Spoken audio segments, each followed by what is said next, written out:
सतनाम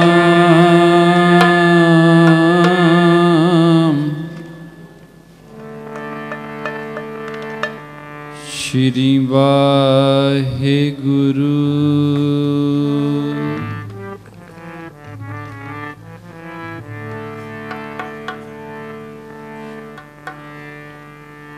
तो मैं आया शरणी आया,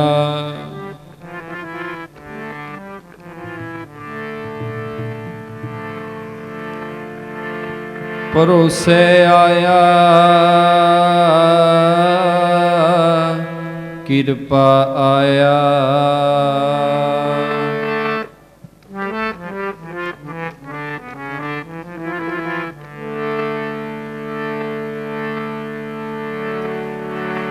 ज्यों पावे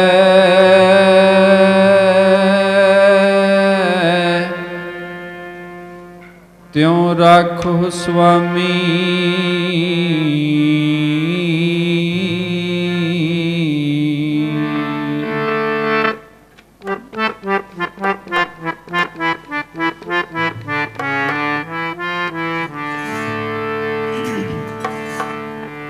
ज्यों भावे त्यों राखो स्वामी।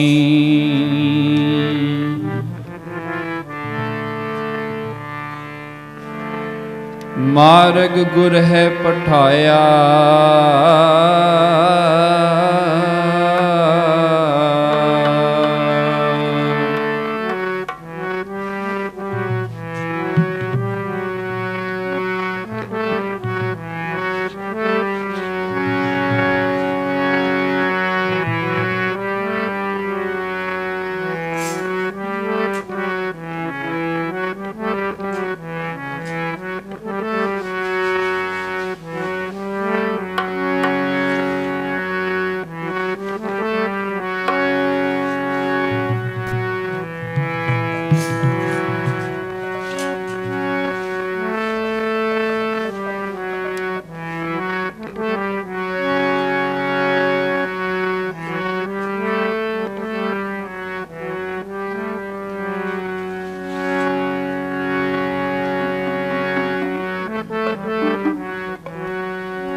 बहुते फेर पे कृपन को,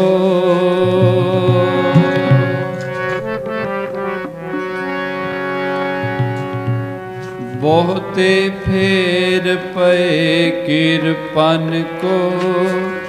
अब किछ कृपा की जय, बहुते फेर पे कृपन को। अब किछ कृपा की जय,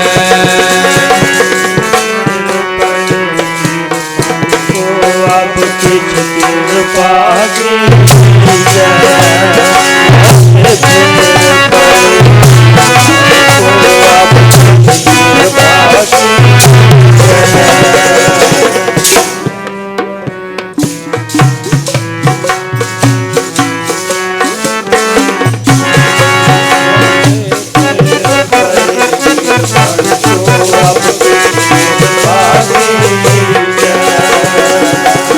अब किछ कृपा की जय जी, अब किछ कृपा की जय, अब किछ कृपा की जय, अब किछ कृपा की कृपा की जय, अब किछ कृपा की जय, कृपा की जय, कृपा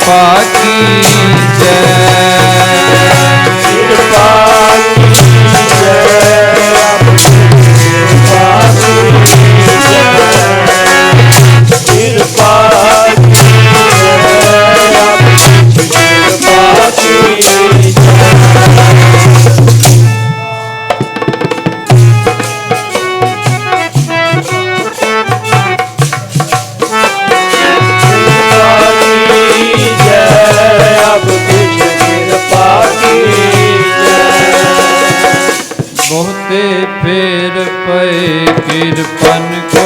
अब किछ कृपा कीजै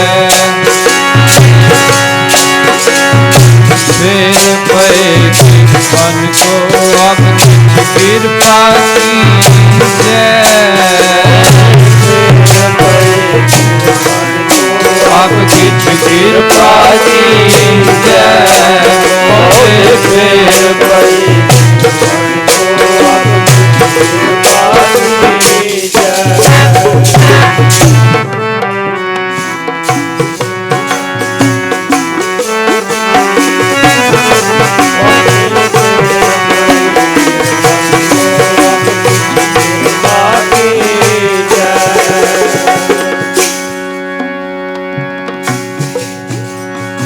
दीन दर्द दुख पंजना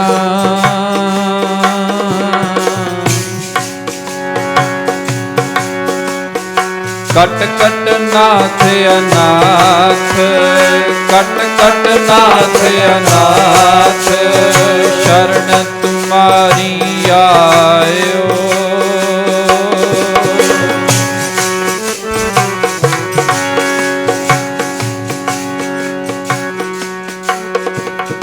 शरण तुम्हारी आयो नानक के प्रभ साथ नानक के प्रभ साथ बहुते फेर पए कृपन को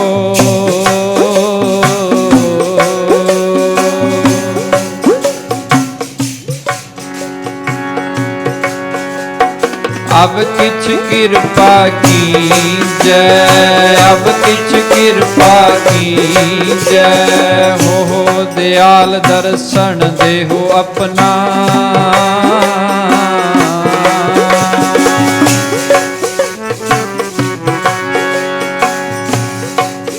हो दयाल दर्शन देहो अपना ऐसी बख्श करीजै ऐसी बख्श करीजै बहुते फेर पए कृपन को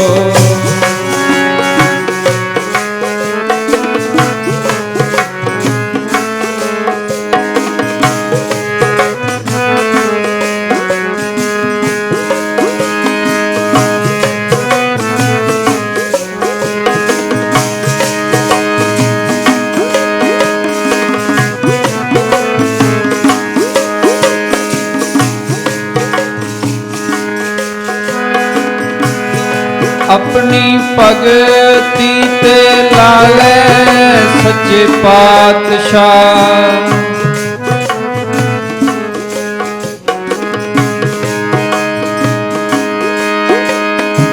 अपनी भगती ते लाले मेरे माल का लाले मेरे माल का फिर दिन जोग जीत गए भगती के लाले मेरे माल का फिर दिन जोग जीत गए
जुग बीत गए। भगती के लाई मेरे मालका, लाई मेरे मालका, फिर दिन जुग बीत गए।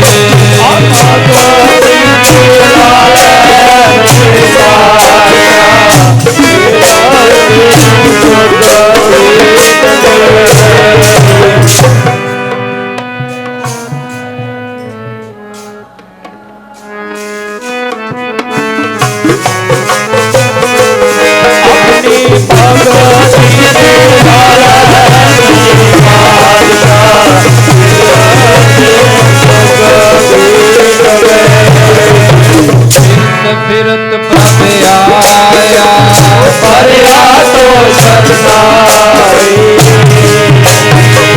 नानक की प्रभ बेनती, अपनी भक्ति लाई।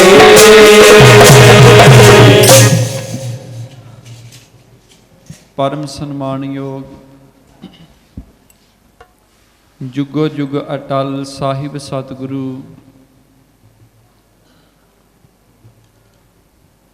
गरीब निवाज सच्चे पातशाह, तखत चवर छतर जी दे मालक, धन सतगुरु श्री गुरु ग्रंथ साहिब महाराज जी दे पावन दरबार अंदर सुभाएमान होए बैठे सतसंगी जनों, आप जी वड्डियां भागां वाले हो।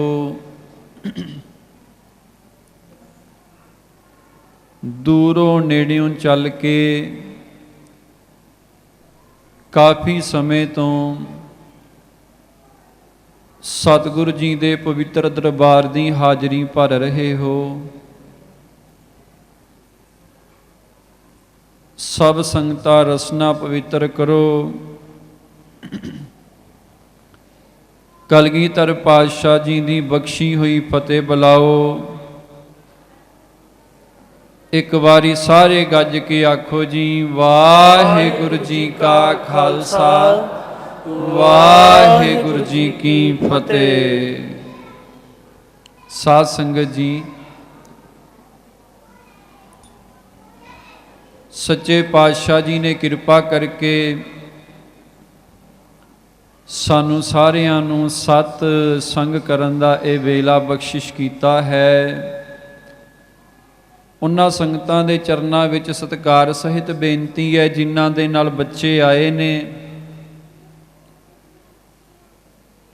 ते साडी जिम्मेवारी बनदी है बच्चियां नू चुप कराइए। शांति दे नाल जिन्ना समा सच्चे पातशाह जी बख्शिश करदे ने,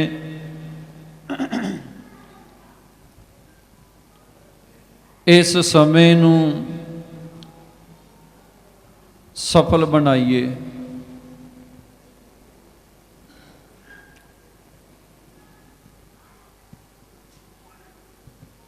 भागां दे नाल जीवन दे विच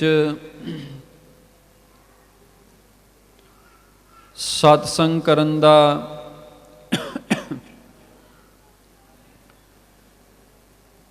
वेला महाराज जी बख्शिश करते ने। फिरत फिरत प्रभ आया, भरिया तो सरनाए। नानक की प्रभ बेनती, अपनी भगती लाए।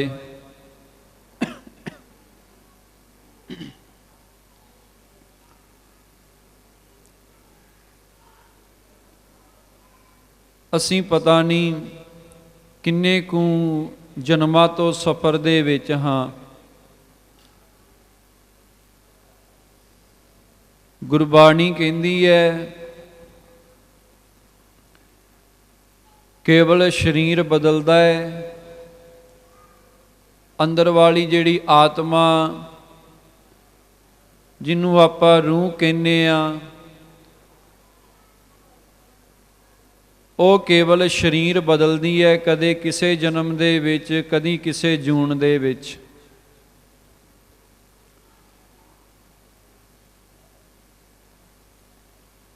ਫਿਰਤ ਫਿਰਤ ਬਹੁਤੇ ਜੁਗ ਹਾਰਿਓ, ਮਾਨਸ ਦੇ ਲਹੀ।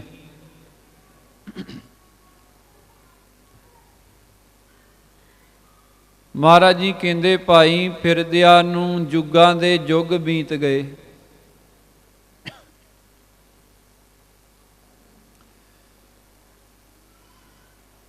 ਪਰਮਾਤਮਾ ਨੇ ਤਰਸ ਕੀਤਾ, ਕਿਰਪਾ ਕੀਤੀ, ਸਾਨੂੰ ਮਨੁੱਖਾ ਜੂਨ ਬਖਸ਼ ਦਿੱਤੀ। 84 ਲੱਖ ਜੂਨ ਗੁਰਬਾਣੀ ਦੇ ਅਨੁਸਾਰ ਇਸ ਮਾਤ ਲੋਕ ਦੇ ਵਿੱਚ ਹੈ। 84 ਲੱਖ ਦੇ ਵਿੱਚੋਂ 42 ਲੱਖ ਧਰਤੀ ਤੇ 42 ਲੱਖ ਹੀ ਪਾਣੀ ਦੇ ਵਿੱਚ ਜੂਨ ਹੈ। ਤੇ 84 ਲੱਖ ਜੂਨ ਦੇ ਵਿੱਚੋਂ ਹੀ ਇੱਕ ਜੂਨ ਹੈ ਮਨੁੱਖਾ ਜੂਨ।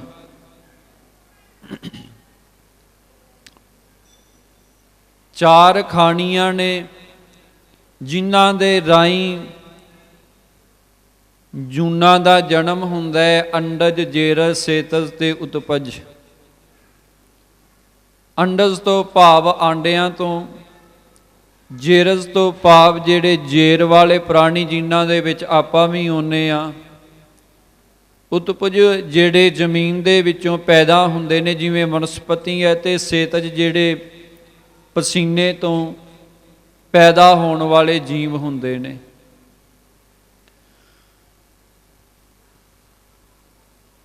ਤੇ ਮਹਾਰਾਜ ਕਹਿੰਦੇ ਮਨੁੱਖਾ ਜੂਨ ਹੈ 84 ਲੱਖ ਜੂਨ ਦੇ ਵਿੱਚ ਹੀ। ਪਰ ਮਨੁੱਖਾ ਜੂਨ ਨੂੰ ਵਡਿਆਈ ਮਿਲੀ। 184 ਜੂਨ ਉਪਾਈ, ਮਾਨਸ ਕੋ ਪ੍ਰਭ ਦੀ ਵਡਿਆਈ। 84 ਲੱਖ ਜੂਨ ਪਰਮਾਤਮਾ ਨੇ ਪੈਦਾ ਕੀਤੀ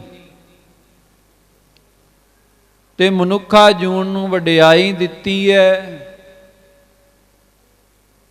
ਕਿਉਂਕਿ ਮਨੁੱਖਾ ਜੂਨ ਐਸੀ ਜੂਨ ਹੈ ਜਿਹਦੇ ਕੋਲ ਸਮਝ ਹੈ, ਜਿਹਦੇ ਕੋਲ ਗਿਆਨ ਹੈ, ਜਿਹਦੇ ਕੋਲ ਅਕਲ ਹੈ। ਹੁਣ ਜੇ ਆਪਾਂ ਸਮਝੀਏ ਸਾਰਾ ਵਿਸ਼ਾ ਜਿਹੜਾ ਹੈ ਉਹ ਗਿਆਨ ਤੇ ਅਕਲ ਤੇ ਸਮਝ ਤੇ ਖਲੋਤਾ ਹੈ। ਜੇ ਤਾਂ ਪਿਆਰਿਓ ਸਮਝ ਹੈ ਸੋਨੇ ਦੇ ਬਾਰੇ, ਸੋਨਾ ਸੋਨਾ ਹੈ। ਜੇ ਸਮਝ ਨਹੀਂ, ਹੁਣ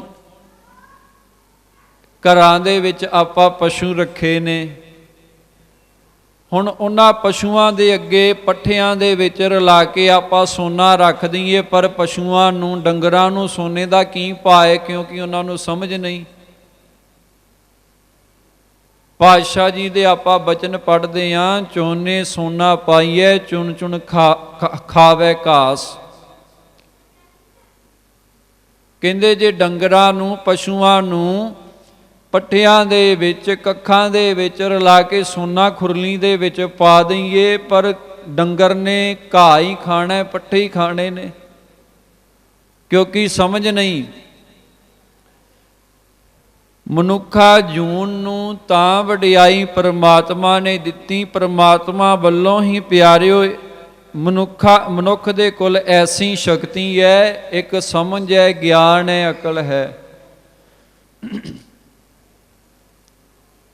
ਤੇ ਮਨ ਪਿਆਰਿਓ ਸਭ ਕੁਝ ਜਾਣਦਾ ਹੈ। ਮਨ ਨੂੰ ਸਮਝ ਹੈ ਕੀ ਚੰਗਾ ਹੈ ਤੇ ਕੀ ਮਾੜਾ ਹੈ। ਕਬੀਰ ਸਾਹਿਬ ਜੀ ਦੇ ਬਚਨ ਹੁੰਦੇ ਨੇ, ਕਬੀਰ ਮਨ ਜਾਣੈ ਸਭ ਬਾਤ, ਜਾਣਤ ਹੀ ਔਗਣ ਕਰੈ। ਕਾਹੇ ਕੀ ਕੁਸਲਾਤ, ਹਾਥ ਦੀਪ ਕੂਏ ਪਰੈ। ਕਹਿੰਦੇ ਹੁਣ ਮਨ ਨੂੰ ਪਤਾ ਤੇ ਹੈ ਕੀ ਮਾੜਾ ਹੈ, ਕੀ ਚੰਗਾ ਹੈ। ਕਹਿੰਦੇ ਜਿਵੇਂ ਕੋਈ ਬੰਦਾ ਹੱਥ ਦੇ ਉੱਤੇ ਦੀਵਾ ਰੱਖ ਕੇ ਜਾ ਰਿਹਾ ਹੈ, ਹੁਣ ਚਾਨਣ ਕੋਲ ਹੈ ਵੇ, ਪਰ ਫਿਰ ਵੀ ਜਾ ਕੇ ਖੂਹ ਦੇ ਵਿੱਚ ਡਿੱਗੇ, ਫਿਰ ਦੀਵੇ ਦਾ ਕੋਈ ਫਾਇਦਾ ਤੇ ਨਾ ਹੋਇਆ। ਹੁਣ ਮਨੁੱਖਾ ਜੂਨ ਸਾਡੇ ਕੋਲ ਹੈ, ਜਨਮ ਸਾਡੇ ਕੋਲ ਹੈ, ਸਾਨੂੰ ਸਮਝ ਵੀ ਹੈ ਕੀ ਚੰਗਾ ਹੈ ਕੀ ਮਾੜਾ ਹੈ, ਸਾਡੇ ਕੋਲ ਗਿਆਨ ਹੈ।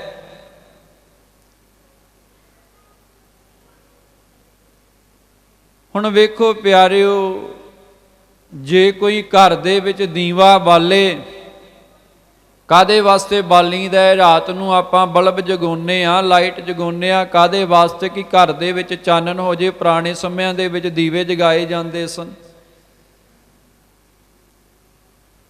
ਕਿ ਚਾਨਣ ਹੋਵੇ ਘਰ ਦੇ ਵਿੱਚ। ਹੁਣ ਗਿਆਨ ਗੁਰੂ ਦਾ ਸਾਡੇ ਕੋਲ ਹੈ, ਗੁਰਬਾਣੀ ਆਪਾਂ ਸੁਣਦੇ ਆ, ਸਮਝਦੇ ਆ, ਸਾਨੂੰ ਸਮਝ ਹੈ, ਗੁਰਬਾਣੀ ਸਮਝਾਉਂਦੀ ਹੈ ਕੀ ਚੰਗਾ ਹੈ ਕੀ ਮਾੜਾ ਹੈ। ਗਿਆਨ ਬੜਾ ਸਾਡੇ ਕੋਲ ਹੈ, ਪਰ ਜੇ ਅਸੀਂ ਉਸ ਗਿਆਨ ਨੂੰ ਆਪਣੇ ਜੀਵਨ ਦੇ ਵਿੱਚ ਲਾਗੂ ਨਹੀਂ ਨਾ ਕਰਦੇ, ਫਿਰ ਪਿਆਰਿਓ ਕੋਈ ਫਾਇਦਾ ਨਹੀਂ। ਮਹਾਰਾਜ ਕਹਿੰਦੇ ਨੇ, ਪੜਿਆ ਮੂਰਖ ਆਖੀਐ ਜਿਸ ਲੱਭ ਲੋਭ ਅਹੰਕਾਰਾ। ਪਾਤਸ਼ਾਹ ਜੀ ਕਹਿੰਦੇ ਨੇ, ਉਹ ਪੜਿਆ ਹੋਇਆ ਬੰਦਾ ਵੀ ਮੂਰਖ ਹੈ, ਜਿਹੜਾ ਗਿਆਨ ਲੈ ਕੇ ਵੀ ਹੰਕਾਰ ਕਰਦਾ, ਜਿਹੜਾ ਗਿਆਨ ਲੈ ਕੇ ਵੀ ਸਮਝ ਲੈ ਕੇ ਵੀ ਲਾਲਚ ਕਰਦਾ, ਜਿਹੜਾ ਤ੍ਰਿਸ਼ਨਾ ਦੇ ਵਿੱਚ ਪਿਆ ਹੋਇਆ ਹੈ। ਹੁਣ ਗੁਰਬਾਣੀ ਦਾ ਗਿਆਨ ਸਾਡੇ ਸਾਰਿਆਂ ਦੇ ਕੋਲ ਹੈ। ਗੁਰਬਾਣੀ ਕਹਿੰਦੀ ਹੈ ਹੰਕਾਰ ਨਹੀਂ ਕਰਨਾ ਚਾਹੀਦਾ, ਗੁਰਬਾਣੀ ਕਹਿੰਦੀ ਹੈ ਲਾਲਚ ਨਹੀਂ ਕਰਨਾ ਚਾਹੀਦਾ, ਗੁਰਬਾਣੀ ਕਹਿੰਦੀ ਹੈ ਤ੍ਰਿਸ਼ਨਾ ਦੇ ਵਿੱਚ ਨਹੀਂ ਪੈਣਾ ਚਾਹੀਦਾ। ਪਰ ਸਾਡੀ ਗੱਲ ਇੱਦਾਂ ਹੈ, ਜਿਵੇਂ ਹੱਥ ਤੇ ਦੀਵਾ ਰੱਖ ਕੇ ਤੇ ਪਿਆਰਿਓ ਫਿਰ ਵੀ ਜਾ ਕੇ ਆਪਾਂ ਖੂਹ ਦੇ ਵਿੱਚ ਹੀ ਡਿੱਗਦੇ ਪਏ ਆ। ਮਨ ਨੂੰ ਸਭ ਪਤਾ ਹੈ। ਭਗਤ ਕਬੀਰ ਸਾਹਿਬ ਜੀ ਦੇ ਬਚਨ, ਮਨ ਜਾਣਤ ਸਭ ਬਾਤ, ਜਾਣਤ ਹੀ ਔਗਣ ਕਰੈ। ਜਾਣਦਾ ਸਭ ਕੁਛ ਹੈ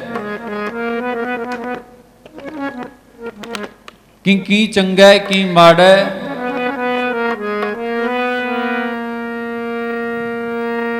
ਪਿਆਰੇ ਜੀ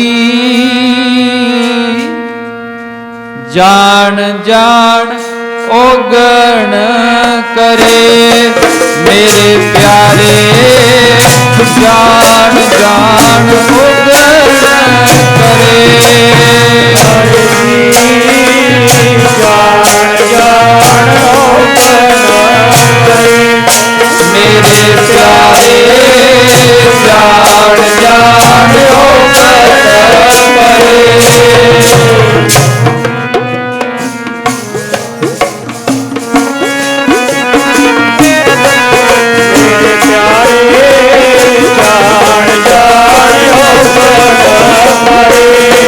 ਪਿਆਰੇ ਜੀ ਜਾਣ ਜਾਣ ਔਗਣ ਕਰੇ, ਮੇਰੇ ਪਿਆਰੇ ਜਾਣ ਜਾਣ ਔਗਣ ਕਰੇ। ਜਾਣ ਜਾਣ ਔਗਣ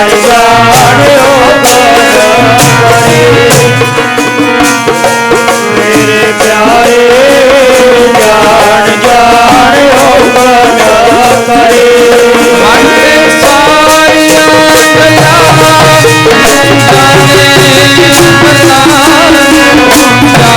ਜਾਣਦਾ, ਜਾਣ ਜਾਣ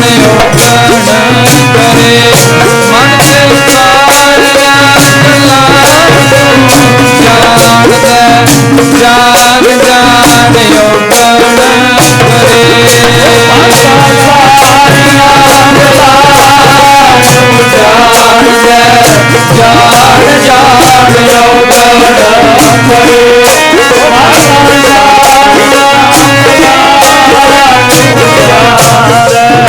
ਜਾਣ ਜਾਣ ਔਗਣ ਕਰੇ।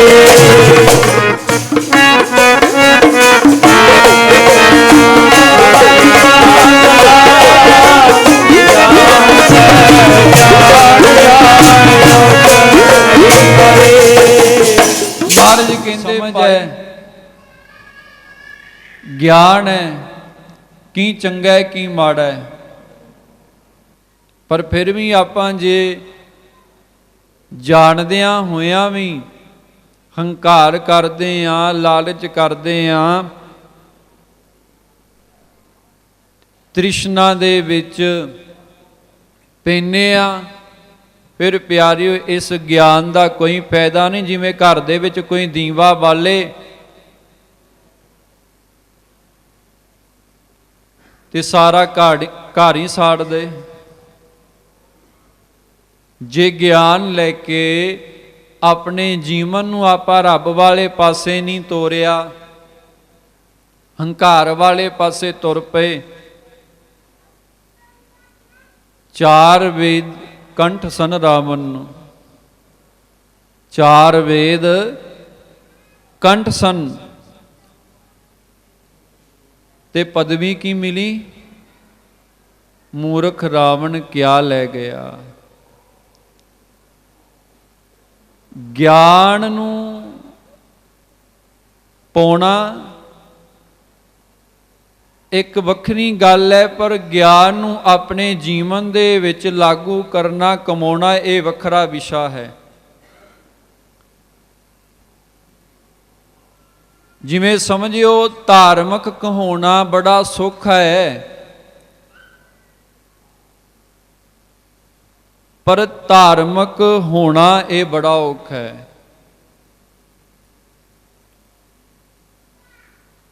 ਧਰਮ ਵਾਲੇ ਚਿੰਨ ਧਾਰਨ ਕਰ ਲੈਣੇ ਸੌਖੇ ਨੇ, ਕਿ ਜਿਵੇਂ ਕੋਈ ਅੰਮ੍ਰਿਤ ਛਕ ਲਏ, 5 ਕਕਾਰ ਪਾ ਲਏ, ਤੇ ਉਹਦੇ ਪਹਿਰਾਵੇ ਨੂੰ ਵੇਖ ਕੇ ਆਪਾਂ ਕਵਾਂਗੇ ਇਹ ਧਾਰਮਿਕ ਬੰਦਾ ਹੈ, ਇਹ ਗੁਰੂ ਵਾਲਾ ਹੈ।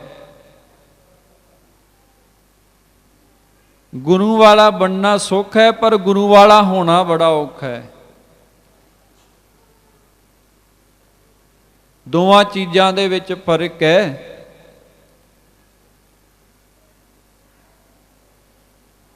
ਧਾਰਮਿਕ ਦਿਖਣਾ ਤੇ ਧਾਰਮਿਕ ਹੋਣਾ।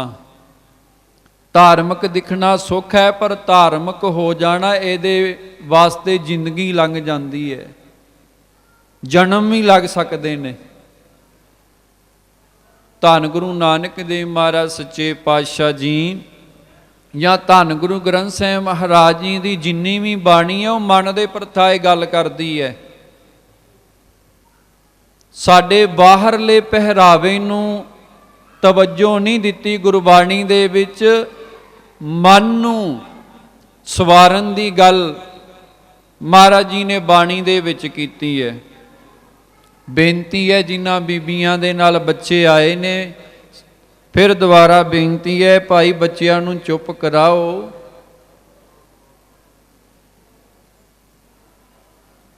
ਧਿਆਨ ਰੱਖਣਾ ਚਾਹੀਦਾ ਹੈ ਸੰਗਤ ਦੇ ਵਿੱਚ। ਜਦੋਂ ਸੰਗਤ ਦੇ ਵਿੱਚ ਆਈਏ, ਬੱਚਿਆਂ ਨੂੰ ਲੈ ਕੇ ਆਈਏ, ਤੇ ਬੜੀਆਂ ਭਿੱਜੀਆਂ ਹੋਈਆਂ ਰੂਹਾਂ, ਭਜਨੀਕ ਰੂਹਾਂ ਵੀ ਸੰਗਤ ਦੇ ਵਿੱਚ ਆਉਂਦੀਆਂ ਨੇ, ਤੇ ਧਿਆਨ ਰੱਖੀਏ ਸਾਡੇ ਕਰਕੇ ਜਾਂ ਸਾਡੇ ਬੱਚਿਆਂ ਕਰਕੇ ਕਿਸੇ ਦਾ ਧਿਆਨ ਨਾ ਟੁੱਟੇ।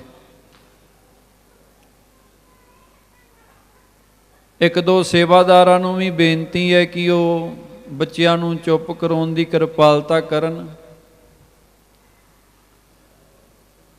ਵਿਚਾਰ ਚੱਲਦੀ ਪਈ ਸੀ ਕਿ ਧਾਰਮਿਕ ਹੋ ਜਾਣਾ ਤੇ ਧਾਰਮਿਕ ਦਿਖਣਾ। ਧੰਨ ਗੁਰੂ ਨਾਨਕ ਦੇਵ ਮਹਾਰਾਜ ਸੱਚੇ ਪਾਤਸ਼ਾਹ ਜੀ ਜਦੋਂ ਨਾਨਕ ਮੱਤੇ ਦੀ ਧਰਤੀ ਤੇ ਗਏ ਨਾ, ਯੂਪੀ ਦੇ ਵਿੱਚ, ਜਿਸ ਧਰਤੀ ਦਾ ਪਹਿਲਾ ਨਾਮ ਸੀ ਗੋਰਖ ਮੱਤਾ, ਜਿੱਥੇ ਸਿੱਧ ਰਹਿੰਦੇ ਸਨ,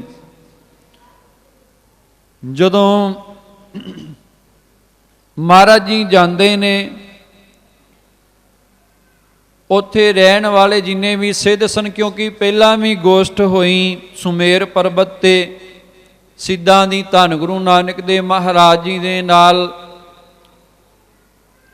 ਬੜੇ ਪ੍ਰਸ਼ਨ, ਜਦੋਂ ਮਹਾਰਾਜ ਸੁਮੇਰ ਪਰਬਤ ਤੇ ਜਾਂਦੇ ਨੇ, ਬੜੇ ਪ੍ਰਸ਼ਨ ਸਿੱਧਾਂ ਨੇ ਕੀਤੇ। ਸਿੱਧ ਗੋਸ਼ਟ ਜਿੰਨੀ ਵੀ ਹੈ, ਧੰਨ ਗੁਰੂ ਨਾਨਕ ਦੇਵ ਮਹਾਰਾਜ ਸੱਚੇ ਪਾਤਸ਼ਾਹ ਦੀ ਜਿਹੜੀ ਬਾਣੀ ਹੈ, ਉਹ ਸਾਰੇ ਸਵਾਲ ਤੇ ਜਵਾਬ ਹੀ ਨੇ। ਸਿੱਧਾਂ ਨੇ ਸਵਾਲ ਕੀਤੇ, ਸੱਚੇ ਪਾਤਸ਼ਾਹ ਜੀ ਉਹਨਾਂ ਦੇ ਸਵਾਲਾਂ ਦਾ ਜਵਾਬ ਦਿੰਦੇ ਨੇ, ਤੇ ਸਾਰੇ ਸਿੱਧਾਂ ਨੂੰ ਨਿਰਉੱਤਰ ਕਰ ਦਿੱਤਾ। ਬੜੇ ਤਰ੍ਹਾਂ ਦੇ ਸਵਾਲ ਉਹਨਾਂ ਨੇ ਪੁੱਛੇ।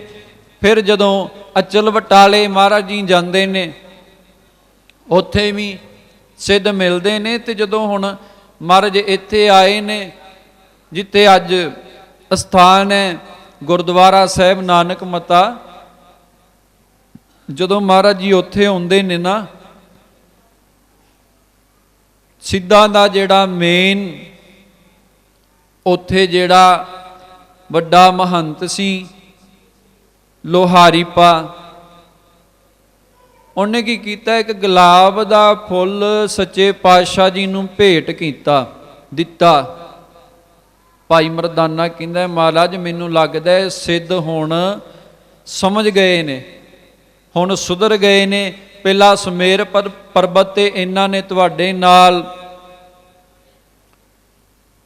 ਵਿਚਾਰ ਕੀਤੀ, ਫਿਰ ਅਚਲ ਬਟਾਲੇ ਜਦੋਂ ਆਪਾਂ ਗਏ ਉਦੋਂ ਇਹਨਾਂ ਨੇ ਬੜਾ ਕੁਛ ਕੀਤਾ, ਇਹਨਾਂ ਨੇ ਰਿੱਧੀਆਂ ਸਿੱਧੀਆਂ ਵਿਖਾਈਆਂ, ਪਰ ਧੰਨ ਗੁਰੂ ਨਾਨਕ ਦੇਵ ਮਹਾਰਾਜ ਜੀ ਨੇ ਉੱਥੇ ਵੀ ਕਿਰਪਾ ਕਰਕੇ ਸਿੱਧੇ ਰਾਏ ਪਾਇਆ। ਭਾਈ ਮਰਦਾਨਾ ਕਹਿਣ ਲੱਗਾ, ਮਹਾਰਾਜ ਮੈਨੂੰ ਇੱਦਾਂ ਲੱਗਦਾ ਕਿ ਸਿੱਧ ਹੁਣ ਸੁਧਰ ਗਏ ਨੇ, ਇਹਨਾਂ ਨੂੰ ਸਮਝ ਪੈ ਗਈ ਹੈ। ਜਦੋਂ ਗੁਲਾਬ ਦਾ ਫੁੱਲ ਭੇਟ ਕੀਤਾ ਤੇ ਮਹਾਰਾਜ ਕਹਿਣ ਲੱਗੇ, ਮਰਦਾਨਿਆ ਇਹ ਅਜੇ ਵੀ ਸਮਝੇ ਨਹੀਂ, ਗੁਲਾਬ ਦਾ ਫੁੱਲ ਭੇਟ ਕਰਨ ਦਾ ਇਹਨਾਂ ਦਾ ਪਤਾ ਅਸਲ ਕਾਰਨ ਕੀ ਹੈ। ਇਹ ਕਹਿੰਦੇ ਨੇ ਕਿ ਗੁਲਾਬ ਦਾ ਫੁੱਲ ਹੈ ਨਾ, ਜਿਸ ਤਰ੍ਹਾਂ ਗੁਲਾਬ ਦਾ ਫੁੱਲ ਬੜਾ ਕੋਮਲ ਹੁੰਦਾ ਹੈ, ਇਹਦੇ ਵਿੱਚ ਬੜੀ ਸੁਗੰਧੀ ਹੁੰਦੀ ਹੈ, ਇਹ ਬੜਾ ਸੁੰਦਰ ਹੁੰਦਾ ਹੈ। ਇਹ ਕਹਿੰਦੇ ਨੇ ਇਸੇ ਤਰ੍ਹਾਂ ਹੀ ਸਾਡਾ ਜੋਗ ਮਤ ਬੜਾ ਕੋਮਲ ਹੈ, ਬੜਾ ਸੋਹਣਾ ਹੈ, ਤੇ ਬੜੀ ਇਹਦੇ ਵਿੱਚ ਰਿੱਧੀਆਂ ਸਿੱਧੀਆਂ ਵਾਲੀ ਮਹਿਕ ਹੈ, ਤੇ ਤੁਸੀਂ ਇਸ ਜੋਗ ਮਤ ਨੂੰ ਅਜੇ ਤੱਕ ਧਾਰਨ ਕਿਉਂ ਨਹੀਂ ਕੀਤਾ। ਮਹਾਰਾਜ ਕਹਿੰਦੇ, ਮਰਦਾਨਿਆ ਜਿਹੜਾ ਇਹਨਾਂ ਨੇ ਫੁੱਲ ਦਿੱਤਾ ਹੈ ਨਾ, ਉਹਦਾ ਭਾਵ ਇਹ ਹੈ ਕਿ ਜਿਵੇਂ ਗੁਲਾਬ ਦੇ ਫੁੱਲ ਦੇ ਵਿੱਚ ਸੁਗੰਧੀ ਹੁੰਦੀ ਹੈ, ਸਾਡੇ ਇਸ ਜੋਗ ਮਤ ਦੇ ਵਿੱਚ ਵੀ ਰਿੱਧੀਆਂ ਸਿੱਧੀਆਂ ਵਾਲੀ ਸੁਗੰਧੀ ਬੜੀ ਹੈ। ਜਿਵੇਂ ਗੁਲਾਬ ਦਾ ਫੁੱਲ ਕੋਮਲ ਹੁੰਦਾ ਹੈ, ਇਸੇ ਤਰ੍ਹਾਂ ਹੀ ਸਾਡੇ ਇਸ ਜੋਗ ਮਤ ਕਰਕੇ ਸੰਸਾਰ ਦੇ ਵਿੱਚ ਮਾਨ ਸਨਮਾਨ ਤੇ ਪ੍ਰਤਿਸ਼ਠਾ ਮਿਲਦੀ ਹੈ। ਤੇ ਤੀਜਾ ਗੁਲਾਬ ਦਾ ਫੁੱਲ ਵੇਖਣ ਨੂੰ ਬੜਾ ਸੋਹਣਾ ਲੱਗਦਾ ਹੈ। ਇਸੇ ਤਰ੍ਹਾਂ ਹੀ ਸਾਡਾ ਜੋਗ ਮਤ ਵੇਖ ਕੇ ਬੜੇ ਲੋਕ ਆਕਰਸ਼ਿਤ ਹੁੰਦੇ ਨੇ, ਸਾਡੇ ਇਸ ਜੋਗ ਮਤ ਨੂੰ ਧਾਰਨ ਕਰਦੇ ਨੇ, ਪਰ ਤੁਸੀਂ ਕਿਉਂ ਨਹੀਂ ਧਾਰਨ ਕੀਤਾ। ਤੇ ਧੰਨ ਗੁਰੂ ਨਾਨਕ ਦੇਵ ਮਹਾਰਾਜ ਜੀ ਕਹਿਣ ਲੱਗੇ, ਅਸੀਂ ਤਾਂ ਉਹਦੇ ਪੁਜਾਰੀ ਹਾਂ ਜਿਹਨੂੰ ਧਾਰਨ ਕਰਕੇ, ਜਿਸ ਮਤ ਨੂੰ ਧਾਰਨ ਕਰਕੇ ਇਕੱਲਾ ਫੁੱਲ ਹੀ ਨਹੀਂ, ਨਾਮ ਰੂਪੀ ਫਲ ਵੀ ਪ੍ਰਾਪਤ ਹੁੰਦਾ ਹੈ। ਮਹਾਰਾਜ ਕਹਿਣ ਲੱਗੇ ਉਹਨਾਂ ਜੋਗੀਆਂ ਨੂੰ, ਜੋਗੀਓ ਠੀਕ ਹੈ, ਤੁਹਾਡੇ ਜੋਗ ਮਤ ਦੇ ਵਿੱਚ ਰਿੱਧੀਆਂ ਸਿੱਧੀਆਂ ਮਿਲ ਜਾਂਦੀਆਂ ਨੇ, ਸਮਾਜ ਦੀ ਦੁਨੀਆ ਦੀ ਮਾਣ ਸਨਮਾਨ ਤੇ ਪ੍ਰਤਿਸ਼ਠਾ ਮਿਲ ਜਾਂਦੀ ਹੈ, ਪਰ ਯਾਦ ਰੱਖਿਓ ਇਹ ਕੇਵਲ ਕਰਮ ਕਾਂਡ ਹੈ। ਕਰਮ ਕਾਂਡ ਉਹਨੂੰ ਮੰਨਿਆ ਜਾਂਦਾ ਹੈ ਜਿਸ ਕਰਮ ਨੂੰ ਕਰਕੇ ਤੁਹਾਨੂੰ ਕੋਈ ਫਲ ਨਾ ਪ੍ਰਾਪਤ ਹੋਵੇ, ਰੱਬੀ ਰਸ ਨਾ ਆਵੇ, ਤੁਹਾਡੇ ਮਨ ਨੂੰ ਸ਼ਾਂਤੀ ਨਾ ਆਵੇ, ਤੇ ਉਹ ਸਮਝੋ ਕਰਮ ਕਾਂਡ ਹੈ। ਜਿਸ ਧਰਮ ਦੇ ਕਰਮ ਨੂੰ ਕਰਕੇ, ਬੜੇ ਧਰਮ ਨੇ ਸੰਸਾਰ ਦੇ ਵਿੱਚ, ਸਾਰਿਆਂ ਦੇ ਆਪੋ ਆਪਣੇ ਮਤ ਨੇ, ਕਿਸੇ ਧਰਮ ਦੀ ਕੋਈ ਮਰਿਆਦਾ ਹੈ, ਕਿਸੇ ਧਰਮ ਦੀ ਕੋਈ ਮਰਿਆਦਾ ਹੈ, ਆਪੋ ਆਪਣੇ ਸਾਰਿਆਂ ਦੇ ਮਤ ਨੇ। ਪਰ ਮਹਾਰਾਜ ਕਹਿੰਦੇ ਜਿਸ ਕਰਮ ਨੂੰ ਕਰਕੇ ਤੁਹਾਡੇ ਮਨ ਨੂੰ ਸ਼ਾਂਤੀ ਨਾ ਆਵੇ, ਤੁਹਾਡੇ ਮਨ ਨੂੰ ਨਾਮ ਦਾ ਰਸ ਨਾ ਆਵੇ, ਸਮਝੋ ਉਹ ਕਰਮ ਕਾਂਡ ਹੈ। ਇਸੇ ਕਰਕੇ ਹੀ ਧੰਨ ਗੁਰੂ ਨਾਨਕ ਦੇਵ ਮਹਾਰਾਜ ਸੱਚੇ ਪਾਤਸ਼ਾਹ ਜੀ ਨੇ ਇਹ ਨਿਰਮਲ ਪੰਥ ਚਲਾਇਆ। ਮਾਰਿਆ ਸਿੱਕਾ ਜਗਤ ਵਿੱਚ, ਨਾਨਕ ਨਿਰਮਲ ਪੰਥ ਚਲਾਇਆ। ਨਿਰਮਲ ਤੋਂ ਭਾਵ ਉਜਲਾ, ਜਿਹੜਾ ਮੈਲ ਤੋਂ ਰਹਿਤ ਹੈ। ਸਿੱਖ ਪੰਥ ਦੇ ਆਗਾਜ਼ ਤੋਂ ਪਹਿਲਾਂ ਬੜੇ ਪੰਥ ਸਨ ਸੰਸਾਰ ਦੇ ਵਿੱਚ, ਫਿਰ ਕਿਉਂ ਧੰਨ ਗੁਰੂ ਨਾਨਕ ਦੇਵ ਮਹਾਰਾਜ ਸੱਚੇ ਪਾਤਸ਼ਾਹ ਜੀ ਨੂੰ ਸਿੱਖ ਪੰਥ ਨੂੰ ਚਲਾਉਣ ਦੀ ਲੋੜ ਪਈ? ਮਹਾਰਾਜ ਆਈ ਇਸ ਕਾਰਜ ਵਾਸਤੇ ਸਨ। ਅਕਾਲ ਪੁਰਖ ਧੰਨ ਗੁਰੂ ਨਾਨਕ ਦੇਵ ਮਹਾਰਾਜ ਜੀ ਦੇ ਰੂਪ ਦੇ ਵਿੱਚ ਸੰਸਾਰ ਦੇ ਵਿੱਚ ਆਉਂਦੇ ਨੇ। ਕਾਹਦੇ ਵਾਸਤੇ? ਕਿਉਂਕਿ ਜਿੰਨੇ ਵੀ ਪਹਿਲੇ ਧਰਮ ਸਨ, ਧਰਮਾਂ ਦੇ ਨਾਮ ਤੇ ਕਰਮ ਕਾਂਡ ਬਹੁਤ ਜ਼ਿਆਦਾ ਹੋ ਗਿਆ ਸੀ, ਪਖੰਡ ਬਹੁਤ ਜ਼ਿਆਦਾ ਹੋ ਗਿਆ ਸੀ, ਭਰਮ ਬੜੇ ਜ਼ਿਆਦਾ ਹੋ ਗਏ ਸਨ। ਤੇ ਧੰਨ ਗੁਰੂ ਨਾਨਕ ਦੇਵ ਮਹਾਰਾਜ ਜੀ ਨੇ ਆ ਕੇ ਫਿਰ ਨਿਆਰਾ ਤੇ ਪਿਆਰਾ ਪੰਥ ਚਲਾਇਆ। ਪੰਥ ਦਾ ਅਰਥ ਆਪਾਂ ਅੱਗੇ ਕਈ ਵਾਰ ਵਿਚਾਰ ਕੀਤੀ ਹੈ, ਰਾਹ ਹੁੰਦਾ ਹੈ। ਪੰਥ ਹੁੰਦਾ ਹੈ ਰਾਹ, ਰਸਤਾ। ਵੀ ਸੰਸਾਰ ਨੂੰ, ਸੰਸਾਰ ਦੇ ਵਿੱਚੋਂ ਰੱਬ ਦੇ ਘਰ ਨੂੰ ਜਾਣ ਵਾਲਾ ਰਾਹ। ਹੁਣ ਜਿੰਨੇ ਵੀ ਆਪਾਂ ਸਰੀਰ ਆ, ਸਾਡਾ ਸੰਸਾਰ ਦੇ ਵਿੱਚ ਆਉਣ ਦਾ ਇੱਕੋ ਮਕਸਦ ਹੈ। ਭਾਵੇਂ ਆਪਾਂ ਮੰਨੀਏ ਭਾਵੇਂ ਨਾ ਮੰਨੀਏ, ਪਰ ਗੁਰਬਾਣੀ ਕਹਿੰਦੀ ਹੈ ਸਾਡਾ ਸੰਸਾਰ ਦੇ ਵਿੱਚ ਆਉਣ ਦਾ, ਜਿੰਨੇ ਵੀ ਸਰੀਰ ਨੇ ਸਾਰਿਆਂ ਦਾ ਇੱਕੋ ਮਕਸਦ ਹੈ, ਭਜੋ ਗੋਬਿੰਦ ਭੂਲ ਮਤ ਜਾਹੋ, ਮਾਨਸ ਜਨਮ ਕਾ ਇਹੀ ਲਾਹੋ। ਜਿੰਨੇ ਵੀ ਪੰਥ ਨੇ ਸੰਸਾਰ ਦੇ ਵਿੱਚ, ਇਹ ਰਾਹ ਨੇ ਰੱਬ ਦੇ ਘਰ ਨੂੰ ਜਾਣ ਵਾਲੇ। ਕੋਈ ਇਸ ਪਾਸਿਓਂ ਰਾਹ ਜਾ ਰਿਹਾ, ਕੋਈ ਉਸ ਪਾਸਿਓਂ, ਕੋਈ ਸਿੱਧਾ ਜਾ ਰਿਹਾ, ਕੋਈ ਉੱਤੋਂ ਬਲ ਕੇ ਜਾ ਰਿਹਾ, ਪਰ ਰਾਹ ਨੇ। ਪਰ ਕਹਿੰਦੇ ਕਿ ਧਰਮ ਇੱਕੋ ਹੈ ਸੰਸਾਰ ਦੇ ਵਿੱਚ। ਰੱਬ ਦਾ ਬਣਾਇਆ ਹੋਇਆ ਧਰਮ ਕੀ ਹੈ? ਸੁਖਮਨੀ ਸਾਹਿਬ ਦੇ ਵਿੱਚ ਆਪਾਂ ਪੜ੍ਹਦੇ ਹਾਂ, ਸਰਬ ਧਰਮ ਹੈ ਸ੍ਰੇਸ਼ਟ ਧਰਮ, ਹਰਿ ਕੋ ਨਾਮ ਜਪ ਨਿਰਮਲ ਕਰਮ। ਸਾਰਿਆਂ ਧਰਮਾਂ ਤੋਂ ਸ੍ਰੇਸ਼ਟ ਧਰਮ ਕੀ ਹੈ? ਸ੍ਰੇਸ਼ਟ ਤੋਂ ਭਾਵ ਸਾਰਿਆਂ ਤੋਂ ਉੱਚਾ ਚੰਗਾ ਧਰਮ ਕੀ ਹੈ? ਹਰਿ ਕੋ ਨਾਮ ਜਪ ਨਿਰਮਲ ਕਰਮ। ਉਸ ਹਰੀ ਦੇ ਨਾਮ ਨੂੰ ਜਪਣਾ, ਪਰਮੇਸ਼ਵਰ ਨੂੰ ਯਾਦ ਰੱਖਣਾ ਤੇ ਆਪਣੇ ਕਰਮਾਂ ਨੂੰ ਨਿਰਮਲ ਰੱਖਣਾ, ਇਹ ਹੈ ਸਭ ਤੋਂ ਵੱਡਾ ਧਰਮ। ਜਿੰਨੇ ਵੀ ਧਰਮ ਨੇ ਸੰਸਾਰ ਦੇ ਵਿੱਚ ਪਿਆਰਿਓ, ਇਹੀ ਗੱਲ ਸਿਖਾਉਂਦੇ ਨੇ ਕਿ ਆਪਣੇ ਕਰਮਾਂ ਨੂੰ ਨਿਰਮਲ ਰੱਖੋ, ਸਾਫ਼ ਰੱਖੋ ਤੇ ਪਰਮੇਸ਼ਵਰ ਦਾ ਨਾਮ ਜਪੋ। ਹੁਣ ਧਰਮ ਕਾਦੇ ਵਾਸਤੇ ਬਣਾਏ ਨੇ? ਜਾਂ ਧਰਮ ਦੀ, ਹਰ ਇੱਕ ਧਰਮ ਦੀ ਆਪਣੀ ਮਰਿਆਦਾ ਹੈ। ਮਰਿਆਦਾ ਕਾਦੇ ਵਾਸਤੇ ਧਰਮਾਂ ਦੀ ਬਣਾਈ ਗਈ? ਕਿਉਂਕਿ ਮਰਿਆਦਾ ਨੇ ਪਿਆਰਿਓ ਸਾਨੂੰ ਮਾੜੇ ਕੰਮਾਂ ਤੋਂ ਬਚਾ ਕੇ ਰੱਖਣਾ ਹੁੰਦਾ ਹੈ। ਮੰਨ ਲਓ ਜਿਵੇਂ ਆਪਣੇ ਸਿੱਖ ਧਰਮ ਦੀ ਮਰਿਆਦਾ ਹੈ ਕਿ ਖੰਡੇ ਬਾਟੇ ਦਾ ਅੰਮ੍ਰਿਤ ਛਕਣਾ ਹੈ। ਇੱਕ ਮਰਿਆਦਾ ਬਣਾ ਦਿੱਤੀ। ਗੁਰੂ ਗੋਬਿੰਦ ਸਿੰਘ ਮਹਾਰਾਜ ਸੱਚੇ ਪਾਤਸ਼ਾਹ ਜੀ ਨੇ, ਖਾਲਸੇ ਦਾ ਸਾਜਨਾ ਦਿਵਸ ਵੀ ਹੋਣ ਵਾਲਾ ਹੈ 2-3 ਦਿਨਾਂ ਨੂੰ, 5 ਪਿਆਰਿਆਂ ਨੂੰ ਅੰਮ੍ਰਿਤ ਦੀ ਦਾਤ ਬਖਸ਼ ਕੇ ਤੇ ਫਿਰ ਸੱਚੇ ਪਾਤਸ਼ਾਹ ਜੀ ਆਪ 5 ਪਿਆਰਿਆਂ ਦੇ ਕੋਲ ਅੰਮ੍ਰਿਤ ਦੀ ਦਾਤ ਲੈਂਦੇ ਨੇ। ਇੱਕ ਮਰਿਆਦਾ ਬਣ ਦਿੱਤੀ, ਨਹੀਂ ਤੇ ਸੱਚੇ ਪਾਤਸ਼ਾਹ ਜੀ ਨੂੰ ਕੀ ਲੋੜ ਹੈ ਅੰਮ੍ਰਿਤ ਛਕਣ ਦੀ?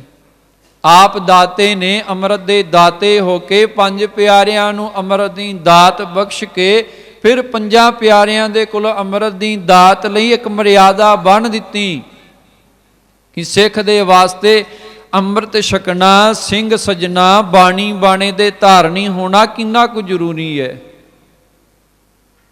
ਇਹ ਇੱਕ ਮਰਿਆਦਾ ਬੰਨੀ ਮਹਾਰਾਜ ਸੱਚੇ ਪਾਤਸ਼ਾਹ ਜੀ ਨੇ। ਤੇ ਮਹਾਰਾਜ ਕਹਿੰਦੇ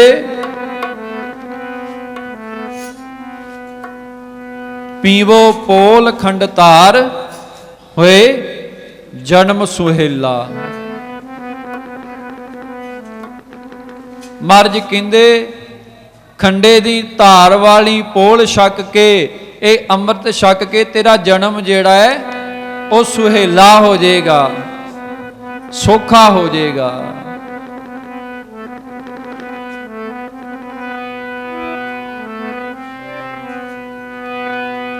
ਤੇਰਾ ਹੋ ਜੂ ਜਨਮ ਸੁਹੇਲਾ ਅੰਮ੍ਰਿਤ ਛਕ ਲੈ ਅੰਮ੍ਰਿਤ ਛਕ ਲੈ ਤੇਰਾ ਹੋ ਜੂ ਜਨਮ ਸੁਹੇਲਾ ਅੰਮ੍ਰਿਤ ਛਕ ਲੈ ਅੰਮ੍ਰਿਤ ਛਕ ਲੈ ਤੇਰਾ ਹੋ ਜੂ ਜਨਮ ਸੁਹੇਲਾ ਅੰਮ੍ਰਿਤ ਛਕ ਲੈ ਅੰਮ੍ਰਿਤ ਛਕ ਲੈ ਹੋ ਜੂ ਜਨਮ ਸੁਹੇਲਾ ਅੰਮ੍ਰਿਤ ਛਕ ਲੈ ਅੰਮ੍ਰਿਤ ਛਕ ਲੈ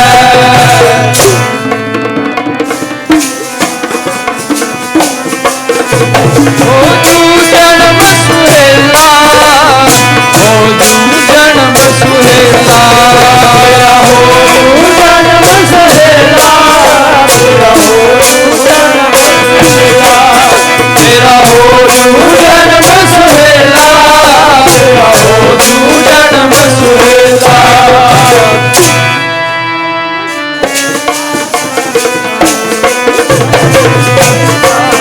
ਤੇਰਾ ਹੋ ਜੂ ਜਨਮ ਸੁਹੇਲਾ ਪੀਓ ਕੋਲ ਖੰਡੇ ਤਾਰ ਹੋਵੇ ਜਨਮ ਸੁਹੇਲਾ ਪੀਓ ਕੋਲ ਖੰਡੇ ਤਾਰ ਹੋਵੇ ਜਨਮ ਸੁਹੇਲਾ ਪੀਓ ਕੋਲ ਖੰਡੇ ਤਾਰ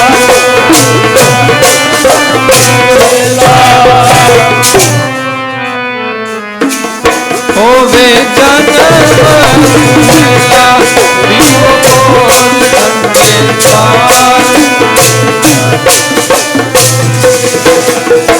ਮਹਾਰਾਜ ਕਹਿੰਦੇ ਤੇਰਾ ਜਨਮ ਸੁਹੇਲਾ ਹੋ ਜਾਏਗਾ ਅੰਮ੍ਰਿਤ ਛਕ ਕੇ। ਹੁਣ ਮਹਾਰਾਜ ਨੇ ਤਾਂ ਮਰਿਆਦਾ ਬੰਨ੍ਹ ਦਿੱਤੀ, ਇੱਕ ਮਰਿਆਦਾ ਬਣਾ ਦਿੱਤੀ ਕਿ ਸਿੱਖ ਵਾਸਤੇ ਅੰਮ੍ਰਿਤ ਛਕਣਾ ਜ਼ਰੂਰੀ ਹੈ। ਤੇ ਅੱਜ ਦਾ ਸਿੱਖ ਬਹੁਤਾ ਸਿਆਣਾ ਹੋ ਗਿਆ, ਇਹ ਕਿੰਤੂ ਕਰਨ ਲੱਗ ਪਿਆ ਕਿ ਅੰਮ੍ਰਿਤ ਛਕਣਾ ਕਿਉਂ ਜ਼ਰੂਰੀ ਹੈ। ਆਟੇ ਦੀ ਪੋਹ ਲੈਣੀ, ਅੰਮ੍ਰਿਤ ਛਕਣਾ। ਜਿੱਥੇ ਗੁਰੂ ਦਾ ਹੁਕਮ ਹੈ ਤੇ ਸਿੱਖ ਦਾ ਫਰਜ਼ ਹੈ ਗੁਰੂ ਦੇ ਹੁਕਮ ਨੂੰ ਸੱਤ ਕਰਕੇ ਮੰਨਣਾ। ਗੁਰਸਿੱਖ ਮੀਤ ਚਲੋ ਹੋ ਗੁਰ ਚਾਲੀ। ਸਿੱਖ ਦਾ ਪਿਆਰਿਓ ਫਰਜ਼ ਹੁੰਦਾ ਹੈ ਗੁਰੂ ਦੀ ਸਿੱਖਿਆ ਤੇ ਚੱਲਣਾ, ਗੁਰੂ ਦੇ ਬਣਾਏ ਹੋਏ ਸਿਧਾਂਤਾਂ ਤੇ ਮਰਿਆਦਾ ਤੇ ਚੱਲਣਾ, ਨਾ ਕਿ ਤਰਕ ਕਰਨਾ।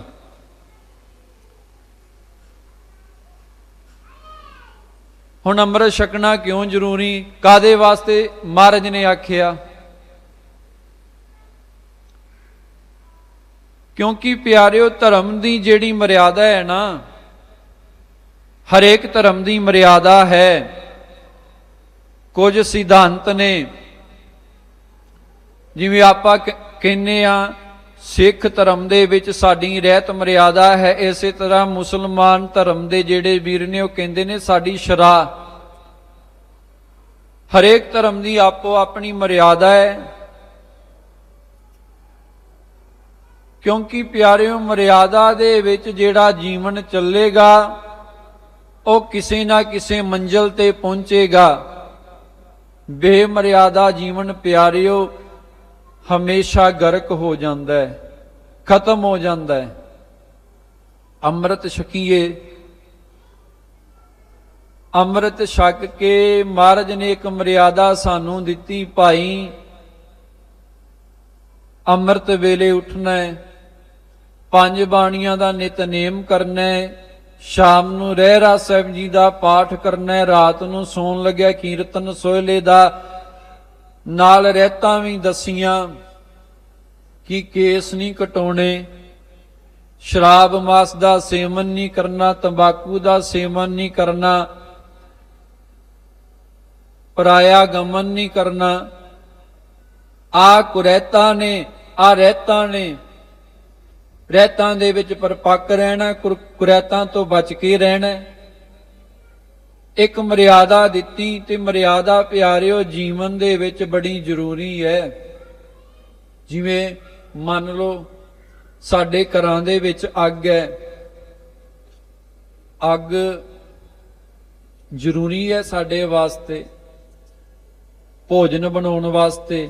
ਜੇ ਘਰ ਦੇ ਵਿੱਚ ਅੱਗ ਉਹੀ ਮਰਿਆਦਾ ਦੇ ਵਿੱਚ ਹੈ ਤੇ ਸਾਡੇ ਵਾਸਤੇ ਸੁਖਦਾਈ ਹੈ।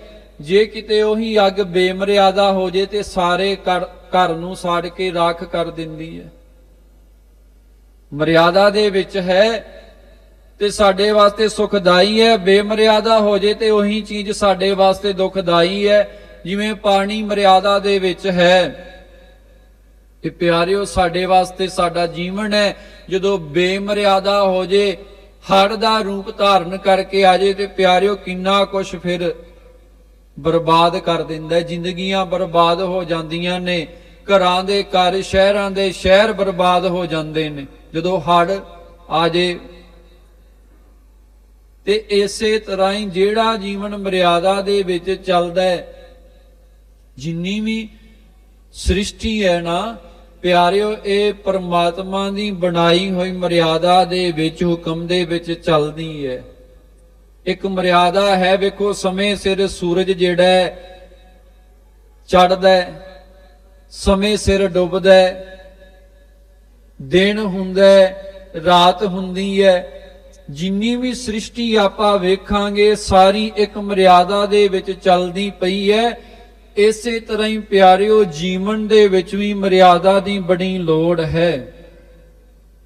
ਜੇ ਮਰਿਆਦਾ ਨਹੀਂ ਨਾ, ਬੇਮਰਿਆਦਾ ਬੇਸਿਧਾਂਤ ਜੀਵਨ ਜਿਹੜਾ ਪਿਆਰਿਓ ਕਿਸੇ ਵੀ ਮੰਜ਼ਿਲ ਮਕਸੂਦ ਤੇ ਕਦੇ ਵੀ ਪਹੁੰਚਦਾ ਨਹੀਂ। ਇਸੇ ਕਰਕੇ ਹੀ ਸਾਡੇ ਸੱਚੇ ਪਾਤਸ਼ਾਹ ਜੀ ਨੇ, ਸਾਡੇ ਗੁਰੂਦੇਵ ਪਿਤਾ ਨੇ ਸਾਨੂੰ ਅੰਮ੍ਰਿਤ ਦੀ ਦਾਤ ਦੇ ਰੂਪ ਦੇ ਵਿੱਚ ਸਾਡਾ ਜੀਵਨ ਮਰਿਆਦਾ ਦੇ ਵਿੱਚ ਬੰਨਿਆ ਹੈ।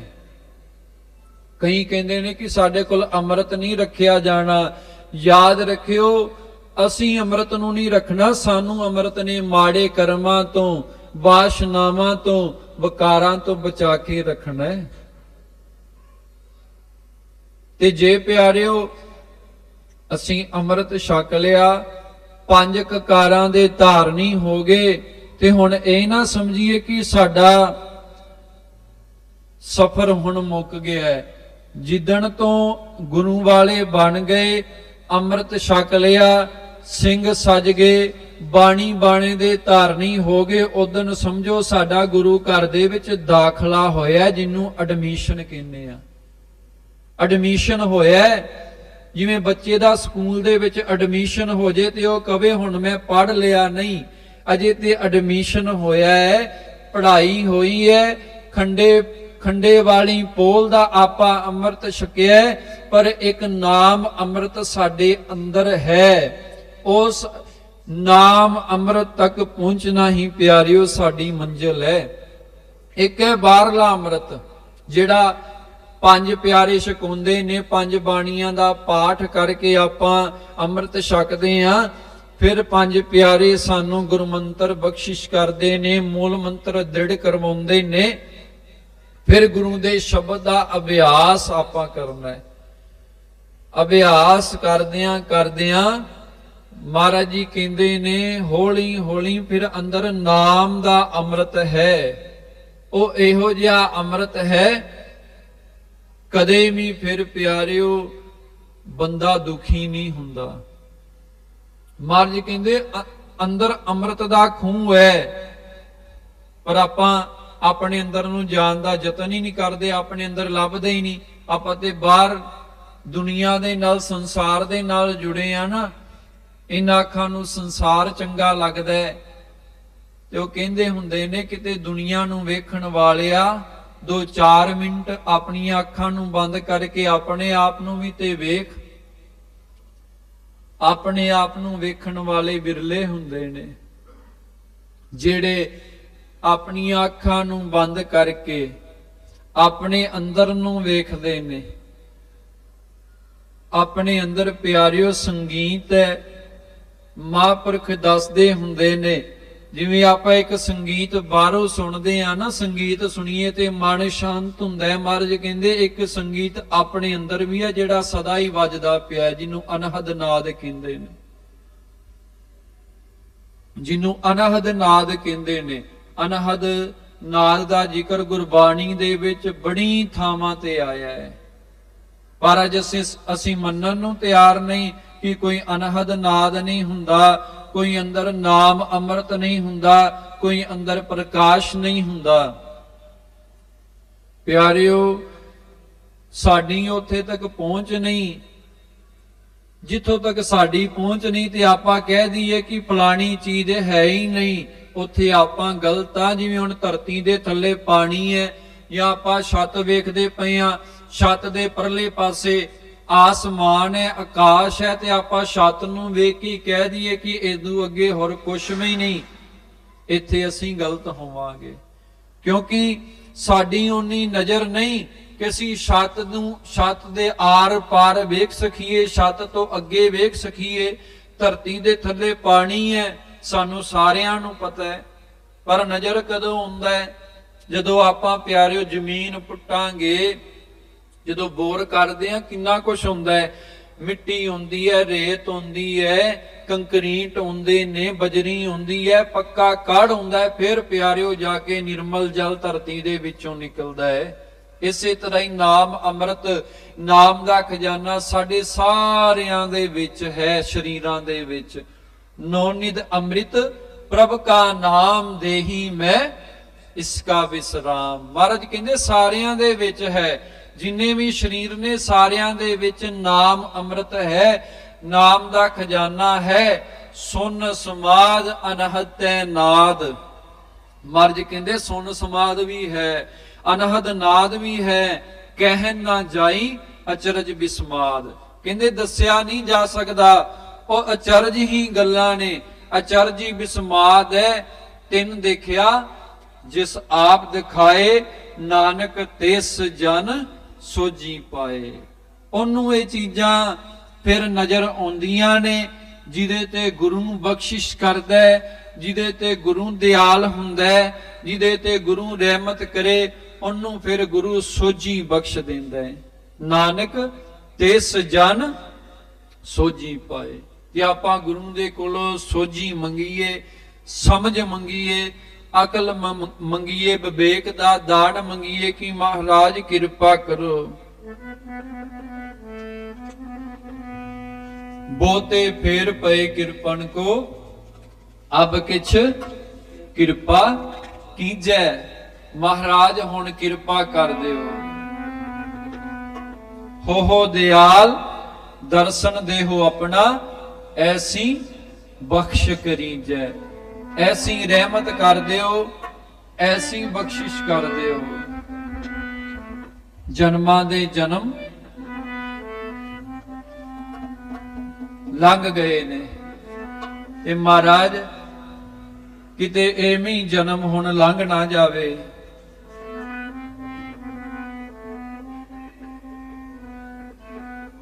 ਕਹਿੰਦੇ ਜਿੱਥੇ ਮਨ ਨਾ ਕਦੇ ਸਿਮਰਨ ਕਰਨ ਨੂੰ, ਬਾਣੀ ਪੜਨ ਨੂੰ, ਤੇ ਉੱਥੇ ਫਿਰ ਅਰਦਾਸ ਗੁਰੂ ਦੇ ਕੇ ਕਰੀਏ।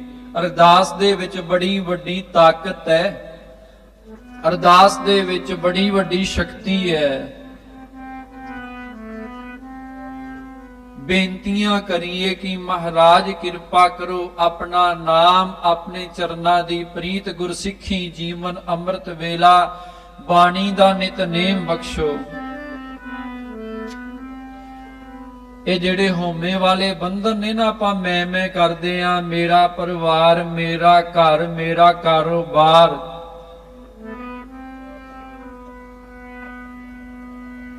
ਹੋਮੇ ਵਾਲੇ ਬੰਧਨਾਂ ਤੋਂ ਜੇ ਛੁਟਕਾਰਾ ਕੋਈ ਕਰਾ ਸਕਦਾ ਹੈ, ਉਹ ਪਿਆਰਿਓ ਕੇਵਲ ਤੇ ਕੇਵਲ ਗੁਰੂ ਹੀ ਹੈ।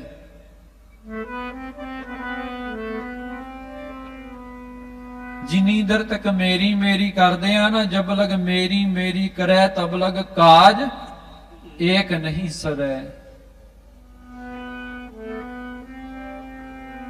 ਮਹਾਰਾਜ ਕਹਿੰਦੇ ਇੱਕ ਵੀ ਕਾਜ ਨਹੀਂ ਸੋਰਦਾ ਫਿਰ, ਕਿਉਂਕਿ ਮੇਰੀ ਮੇਰੀ ਕਰਦੇ ਆ ਨਾ ਆਪਾਂ। ਆ ਵੀ ਜੋ ਕੀਤਾ ਮੈਂ ਕੀਤਾ। ਜੇ ਗੁਰੂ ਘਰ ਦੇ ਵਿੱਚ ਪੁੰਨ ਦਾਨ ਕਰਨੇ ਆ ਤਾਂ ਵੀ ਕਹਿੰਦੇ ਅਸੀਂ ਪੁੰਨ ਦਾਨ ਕੀਤਾ। ਪਰ ਯਾਦ ਰੱਖੀਏ,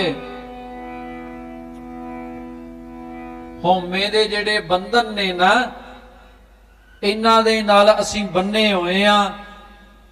ਇਹ ਜਿਹੜੇ ਬੰਧਨ ਨੇ ਸਾਨੂੰ ਰੱਬ ਵਾਲੇ ਪਾਸੇ ਨੂੰ ਤੁਰਨ ਨਹੀਂ ਦਿੰਦੇ, ਤੇ ਇਹਦੇ ਵਾਸਤੇ ਹਉਮੈ ਦੇ ਬੰਧਨ ਗੁਰੂ ਹੀ ਤੋੜ ਸਕਦਾ ਹੈ। ਹੰਕਾਰ ਗੁਰੂ ਹੀ ਮਕਾ ਸਕਦਾ ਹੈ, ਤੇ ਗੁਰੂ ਵਾਲੇ ਆਪਾਂ ਬਣੀਏ।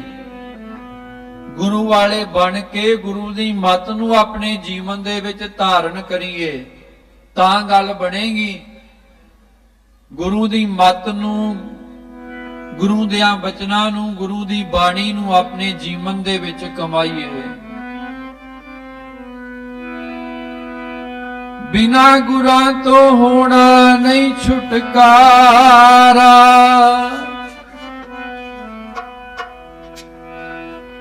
ਬਿਨਾ ਗੁਰਾਂ ਤੋਂ ਹੋਣਾ ਨਹੀਂ ਛੁਟਕਾਰਾ, ਹਉਮੈ ਵਾਲੇ ਬੰਧਨਾਂ ਤੋਂ ਗੁਰਾਂ ਤੋਂ ਹੋਣਾ ਨਹੀਂ ਛੁਟਕਾਰਾ, ਹਉਮੈ ਵਾਲੇ ਬੰਧਨਾਂ ਤੋਂ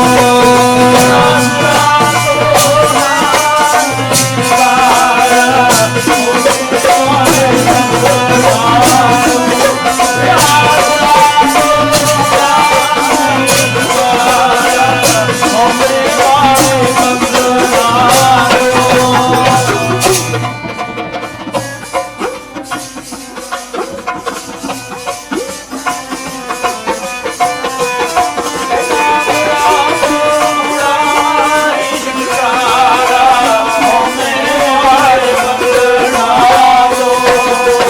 ਹਉਮੈ ਵਾਲੇ ਜੀ, ਬੰਦਨਾ ਤੋਂ ਹਉਮੈ ਵਾਲੇ ਜੀ, ਬੰਦਨਾ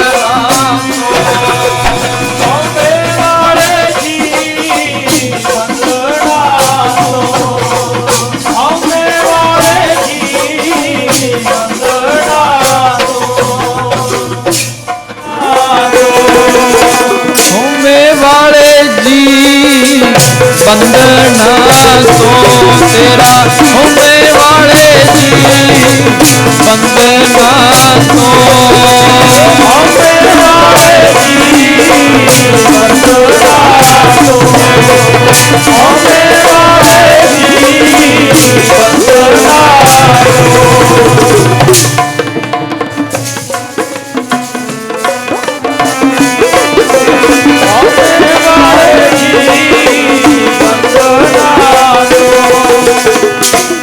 ਬਿਨਾ ਗੁਰਾਂ ਤੋਂ ਹੋਣਾ ਨਹੀਂ ਛੁਟਕਾਰਾ,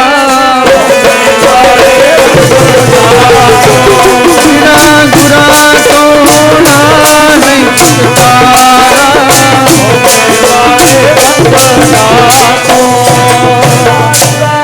ਹੋਣਾ ਨਹੀਂ ਛੁਟਕਾਰਾ,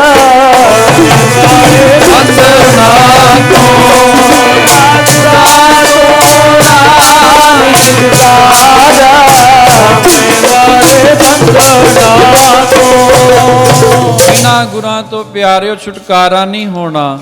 ਹਉਮੈ ਵਾਲੇ ਬੰਧਨਾਂ ਤੋਂ ਕੁੰਭੇ ਬੱਧਾ ਜਲ ਰਹਿ, ਜਲ ਬਿਨ ਕੁੰਭ ਨਾ ਹੋਏ, ਗਿਆਨ ਕਾ ਬੱਧਾ ਮਨ ਰਹਿ, ਗੁਰ ਬਿਨ ਗਿਆਨ ਨਾ ਹੋਏ। ਗੁਰੂ ਤੋਂ ਬਿਨਾ ਗਿਆਨ ਨਹੀਂ ਹੋਣਾ। ਗਿਆਨ ਗੁਰੂ ਨੇ ਕਰਾਉਣਾ ਹੈ। ਜਗ ਰਚਨਾ ਸਭ ਝੂਠ ਹੈ, ਜਾਣ ਲੈ ਹੋਰੇ ਮੀਤ। ਜਿਹਨੂੰ ਆਪਾਂ ਸੱਚ ਕਰਕੇ ਮੰਨੀ ਬੈਠੇ ਆਣਾ ਕਿ ਇਹ ਸੰਸਾਰ ਸੱਚ ਹੈ। ਹੁਣ ਸੁਪਨਾ ਕਦੀ ਸੱਚ ਹੋਇਆ? ਜਿੰਨੀ ਦੇਰ ਤੱਕ ਨੀਂਦ ਦੇ ਵਿੱਚ ਹਾਂ ਤੇ ਸੰਗਤ ਜੀ ਸੁਪਨਾ ਸੱਚ ਲੱਗਦਾ ਹੈ ਨਾ। ਜਦੋਂ ਨੀਂਦ ਖੁੱਲ ਜਾਏ ਤੇ ਸਭ ਕੁਝ ਖਤਮ। ਇਸੇ ਤਰ੍ਹਾਂ ਹੀ ਜਿੰਨੀ ਦੇਰ ਤੱਕ ਸਾਡਾ ਮਨ ਮਾਇਆ ਵਾਲੀ ਨੀਂਦ ਦੇ ਵਿੱਚ ਸੁੱਤਾ ਪਿਆ, ਇਹ ਸੰਸਾਰ ਸੱਚ ਲੱਗਦਾ ਹੈ। ਪਰ ਜਦੋਂ ਗੁਰੂ ਵਾਲੇ ਬਣਾਂਗੇ, ਗੁਰੂ ਦੀ ਸ਼ਰਨ ਅਖਤਿਆਰ ਕਰਾਂਗੇ, ਗੁਰੂ ਨੇ ਸਾਡੇ ਸੁੱਤੇ ਹੋਏ ਮਨ ਨੂੰ ਜਗਾ ਦੇਣਾ।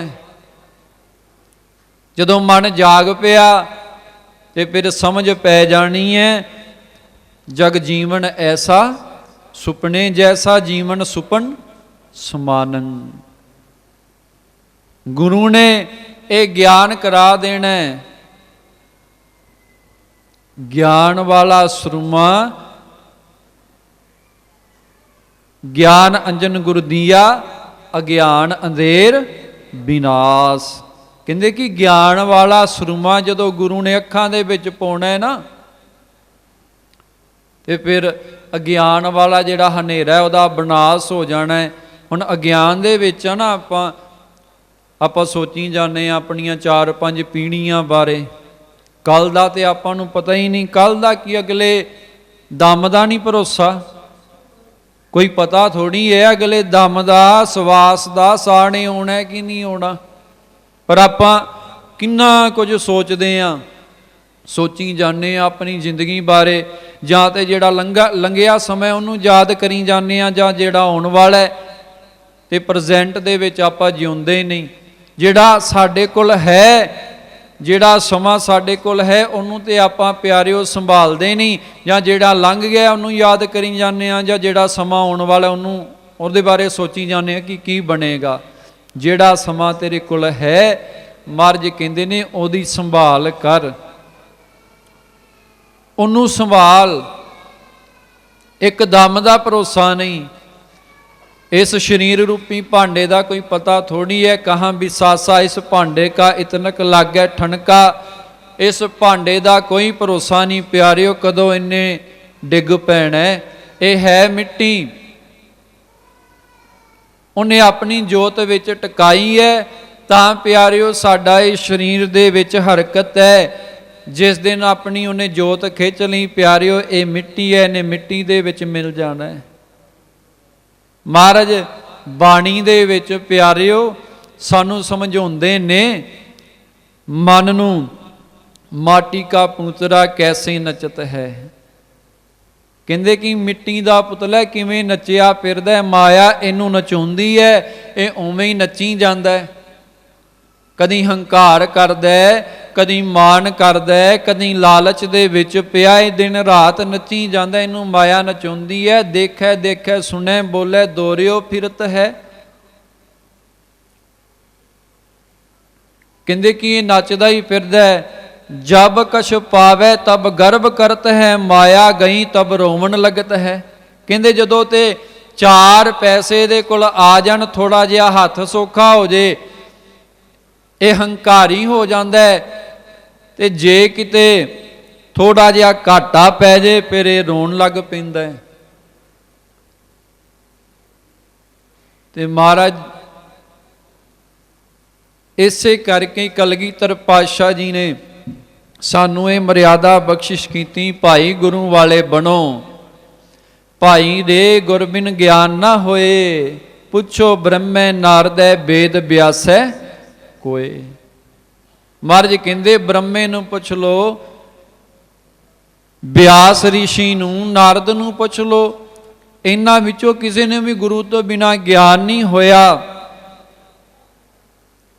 ਕਿਉਂਕਿ ਗੁਰੂ ਸਾਨੂੰ ਇਸ ਭਵ ਸਾਗਰ ਤੋਂ ਪਾਰ ਲੈ ਜਾਏਗਾ, ਜਿਹਦੇ ਵਿੱਚ ਆਪਾਂ ਜਨਮਾਂ ਜਨਮਾਂ ਤੋਂ ਗੋਤੇ ਖਾਂਦੇ ਪਏ ਆ, ਇਹਦੇ ਵਿੱਚ ਹੀ ਡੁੱਬਦੇ ਪਏ ਆ।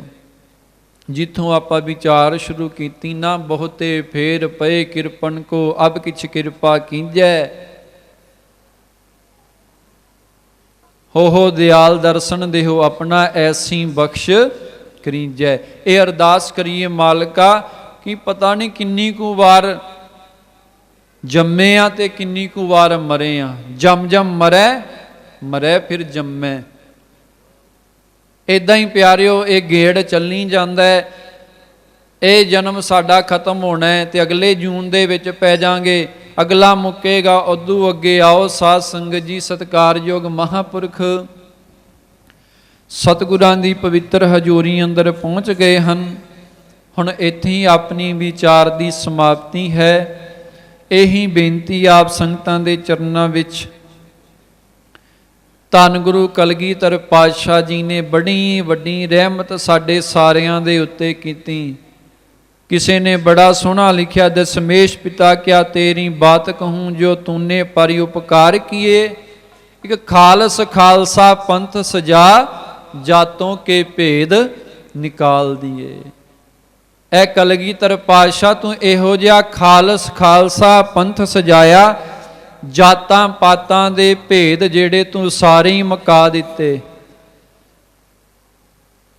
ਕਈਆਂ ਸਦੀਆਂ ਤੋਂ ਜਿੱਤੇ ਭਾਰਤ ਮੁਲਕ ਦੇ ਵਿੱਚ ਨੀਵੀਂ ਜਾਤ ਦੇ ਲੋਕਾਂ ਨੂੰ ਲਤਾੜਿਆ ਜਾ ਰਿਹਾ ਸੀ, ਦੁਤਕਾਰਿਆ ਜਾ ਰਿਹਾ ਸੀ, ਧੰਨ ਗੁਰੂ ਕਲਗੀਧਰ ਪਾਤਸ਼ਾਹ ਜੀ ਨੇ ਐਸੇ ਪੰਥ ਦੀ ਸਾਜਨਾ ਕੀਤੀ, ਨੀਵਿਆਂ ਨੂੰ ਚੁੱਕ ਕੇ ਆਪਣੇ ਗਲ ਦੇ ਨਾਲ ਲਾਇਆ। ਧੰਨ ਗੁਰੂ ਕਲਗੀਧਰ ਪਾਤਸ਼ਾਹ ਜੀ ਦਾ ਸੰਗਤ ਜੀ ਆਪਾਂ ਦੇਣ ਹੀ ਨਹੀਂ ਦੇ ਸਕਦੇ। ਮਹਾਂਪੁਰਖ ਕਹਿੰਦੇ ਹੁੰਦੇ ਨੇ ਨਾ ਕਿ ਇਹੋ ਜਿਹੀ ਬਖਸ਼ਿਸ਼ ਕਲਗੀਆਂ ਵਾਲੇ ਸੱਚੇ ਪਾਤਸ਼ਾਹ ਜੀ ਨੇ ਸਾਡੇ ਉੱਤੇ ਕੀਤੇ, ਸਾਨੂੰ ਗਿੱਦੜਾਂ ਤੋਂ ਬੱਬਰ ਸ਼ੇਰ ਬਣਾ ਦਿੱਤਾ। ਗਿੱਦੜਾਂ ਵਰਗੇ ਜੀਵਨ ਸਨ, ਪਰ ਸੱਚੇ ਪਾਤਸ਼ਾਹ ਜੀ ਨੇ ਅੰਮ੍ਰਿਤ ਦੀ ਦਾਤ ਬਖਸ਼ ਕੇ ਖਾਲਸਾ ਪੰਥ ਸਾਜ ਕੇ ਸਾਨੂੰ ਗਿੱਦੜਾਂ ਤੋਂ ਸ਼ੇਰ ਬਣਾਇਆ। ਤੇ ਅੱਜ ਲੋੜ ਹੈ ਸੰਗਤ ਜੀ ਸੱਚੇ ਪਾਤਸ਼ਾਹ ਜੀ ਦੇ ਬਣਾਏ ਹੋਏ ਸਿਧਾਂਤਾਂ ਤੇ ਚੱਲਣ ਦੀ, ਨਾ ਕਿ ਤਰਕ ਕਰਨ ਦੀ। ਇਹੀ ਬੇਨਤੀ ਆਪ ਸੰਗਤਾਂ ਦੇ ਚਰਨਾਂ ਦੇ ਵਿੱਚ ਮਹਾਂਪੁਰਖਾਂ ਵੱਲੋਂ ਵੀ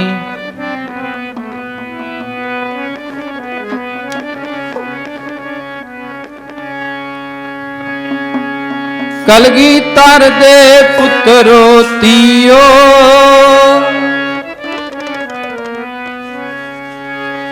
ਕਲਗੀਧਰ ਦੇ ਪੁੱਤਰੋ ਧੀਓ, ਅੰਮ੍ਰਿਤ ਤਾਰੀ ਹੋ ਕੇ ਜੀਓ। ਕਲਗੀਧਰ ਦੇ ਪੁੱਤਰੋ ਧੀਓ, ਅੰਮ੍ਰਿਤ ਤਾਰੀ ਹੋ ਕੇ ਜੀਓ। ਕਲਗੀਧਰ ਦੇ ਪੁੱਤਰੋ ਧੀਓ, ਅੰਮ੍ਰਿਤ ਤਾਰੀ ਹੋ ਕੇ ਜੀਓ।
ਕਲਗੀਧਰ ਦੇ ਪੁੱਤਰੋ ਧੀਓ, ਅੰਮ੍ਰਿਤ ਤਾਰੀ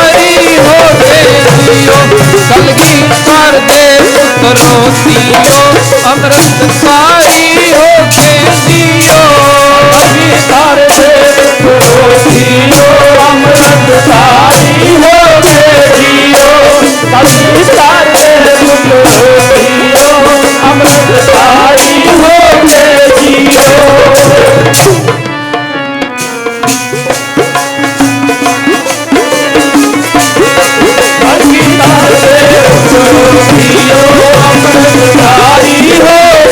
ਜੀਓ।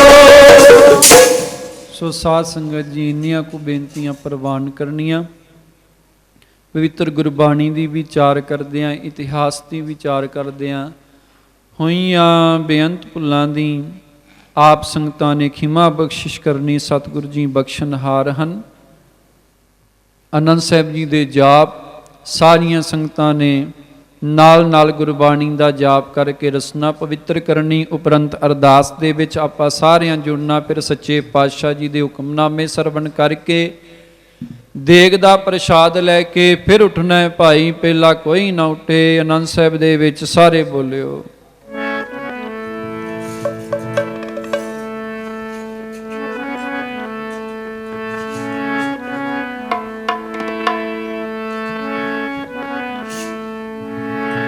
ਰਾਮਕਲੀ ਮਹੱਲਾ ਤੀਜਾ। ਆਨੰਦ ਏਕ ਓੰਕਾਰ ਸਤਿਗੁਰ ਪ੍ਰਸਾਦ। ਆਨੰਦ ਪਿਆ ਮੇਰੀ ਮਾਏ ਸਤਿਗੁਰੂ ਮੈਂ ਪਾਇਆ।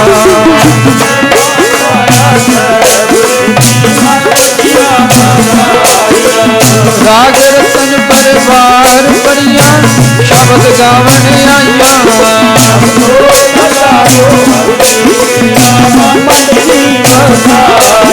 ਕਹਿ ਨਾਨਕ ਰੰਗ ਹੋਆ ਸਤਿਗੁਰੂ ਮੈਂ ਪਾਇਆ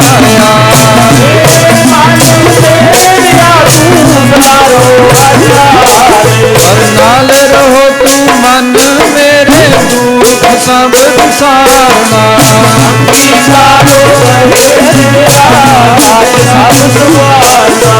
ਨਾਨਕਾ ਸਮਰੱਥ ਸੁਆਮੀ ਸੋ ਕਿਉ ਮਨ ਵਿਸਾਰੇ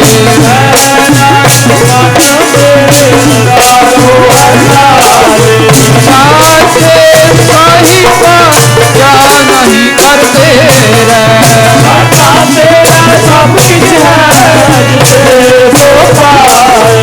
ਸਦਾ ਸਿਫਤ ਸਲਾਹਾ ਤੇਰੀ ਨਾਮ ਮਨ ਵਸਾਵੇ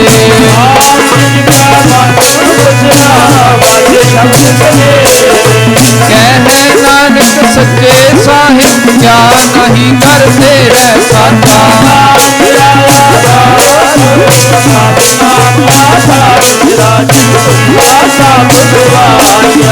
ਸ਼ਾਂਤ ਸੁਖ ਮਣ ਆਏ ਵਸਿਆ ਜਿਨ ਇੱਛਾ ਸਭ ਜਾਇਆ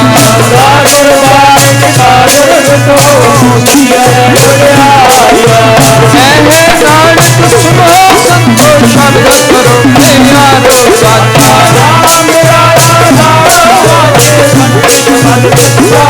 ਸਾਚਾ ਕਰ ਸੁਭਾਗੇ ਸ਼ਬਦ ਵਾਜੇ ਕਲਾ ਜਿਤ ਕਰਤਾ ਹਿਆ ਪੰਜ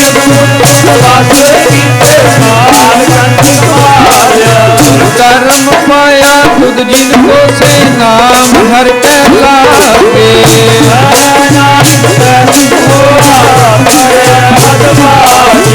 ਅਨੰਦ ਸੁਨੋ ਵਨ ਪਾਕੀ ਹੋ ਸਗਲ ਮਨੋਰਥ ਪੂਰੇ ਬ੍ਰਹਮ ਸਭ ਪਾਇਆ ਦੁਖ ਰੋਗ ਸੰਤਾਪ ਉਤਰੇ ਸੁਣੀ ਸੱਚੀ ਬਾਣੀ ਹੋਏ ਸਰਸੇ ਤੇ ਪੁਨਿਤ ਕਹਤੇ ਪਵਿੱਤ ਸਤਿਗੁਰ ਰਹਿਆ ਭਰਪੂਰੇ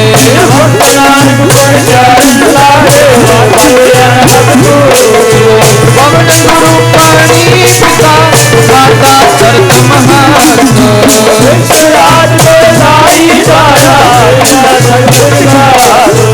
ਚੰਗਿਆਈਆਂ ਬੁਰਿਆਈਆਂ ਵਾਚੈ ਧਰਮ ਹਦੂਰ ਕਰਨੀ ਆਪੋ ਆਪਣੀ ਜਿਨੀ ਨਾਮ ਤੇ ਆਇਆ ਗਏ ਮਸਕਤ ਕਾਲ ਨਾਨਕ ਤੇ ਉਜਲੇ ਜਿਨੀ ਨਾਮ ਤੇ ਆਇਆ ਨਾਨਕ ਤੇ ਉਜਲੇ ਮੇਰੀ ਛੁੱਟੀ ਨਾਲ। ਵਾਹਿਗੁਰੂ ਜੀ ਕਾ ਖਾਲਸਾ ਵਾਹਿਗੁਰੂ ਜੀ ਕੀ ਫਤਿਹ। ਤੂੰ ਠਾਕ